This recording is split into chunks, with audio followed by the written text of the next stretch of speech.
It doesn't matter why I was there, or the air is sterile and the sheets stink. Doesn't matter that I was hooked up with this thing that buzzed and beeped every time my heart leaped, like a man whose fate tells him God's hands are big enough to catch an airplane or a world. Doesn't matter that I was curled up like a fist protesting death, or that every breath was either hard labor or hard time, or that I'm either always too hot or too cold. Doesn't matter because my hospital roommate wears Star Wars pajamas, and he's 9 years old. His name is Lewis, and I don't have to ask what he's got. The bald head with the skin and bones frame speaks volumes. The Game Boy and the feather pillow booms like they're trying to make him feel at home because he's gonna be here a while. I manage to smile the first time I see him, and it feels like the biggest lie I've ever told. So I hold my breath, because I'm thinking any minute now he's gonna call me on it. I hold my breath because I'm scared of a 57-pound boy hooked up to a machine because he's been watching me, and maybe I got him pegged all wrong, like maybe he's bionic or some shit. So I look away. Like I just made eye contact with a gang member who's got a rap sheet the length of a lecture on dumb mistakes politicians have made. I look away like he's gonna give me my life back the moment I got something to trade. I damn near pull out my pack and say, cigarette? But my fear subsides in the moment I realize Lewis is all show and tell. He's got everything from a shotgun shell to a crow's foot, and he can put them all in context, like, see this from a shooting range and see this from a weird girl. I watch his hands curl around a cufflink and a tie tack and realize that every knick-knack is a treasure, and every treasure's got a story, and every time I think I can't handle more, he hits me with another story. He says, see this from my father, see this from my brother, see this from that weird girl, see this from my mother. Took me about 2 days to figure out that that weird girl is his sister.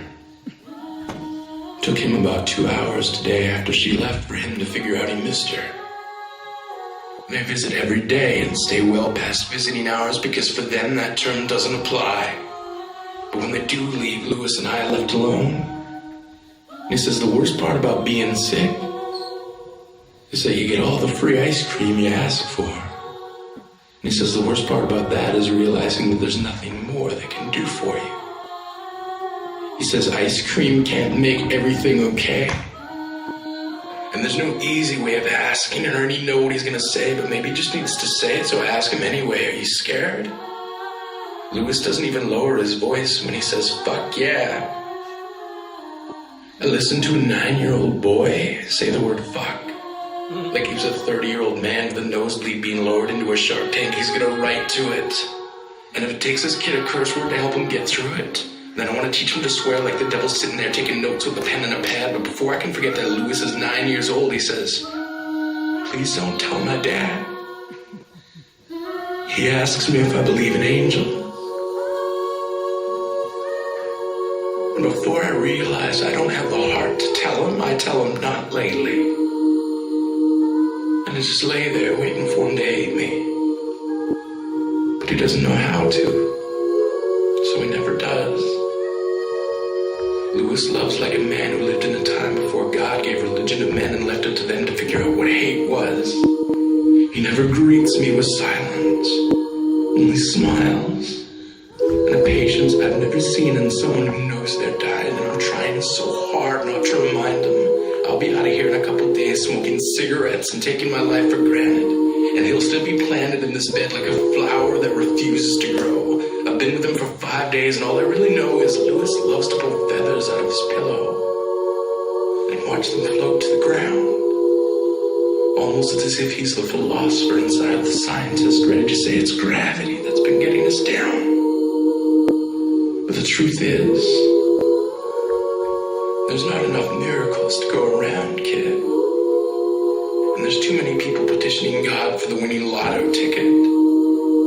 And for every answered prayer, there's a cricket with arthritis.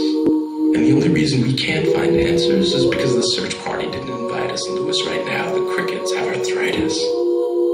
So there's no music. No symphony of nature swelling to crescendos as we've been halos into melodies that can keep rhythm with the way our hearts beat. So we must meet silence with the same level of noise that the parents of dying 9-year-old boys make when they take liberties in talking with heaven.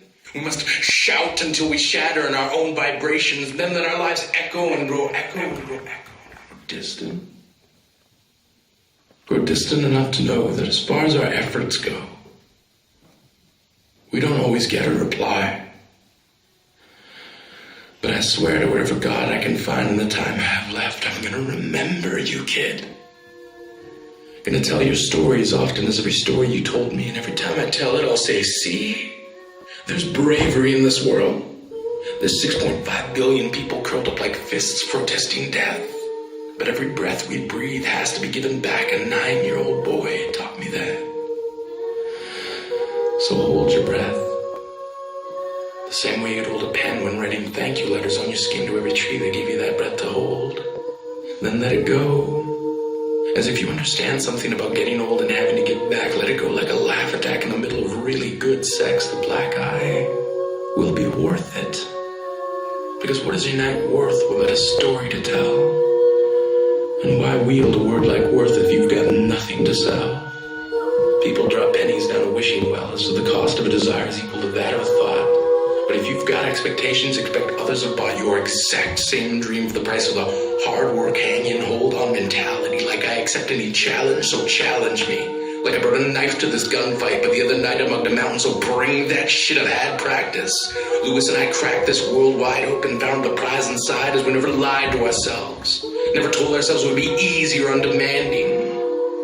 So we sing in our own vibration and dare angels to eavesdrop and stop mid-flight to pluck feathers from their wings and write demands that God's hands take the time to catch you. So that even if God doesn't, it wasn't because we didn't try. I don't often believe in angels.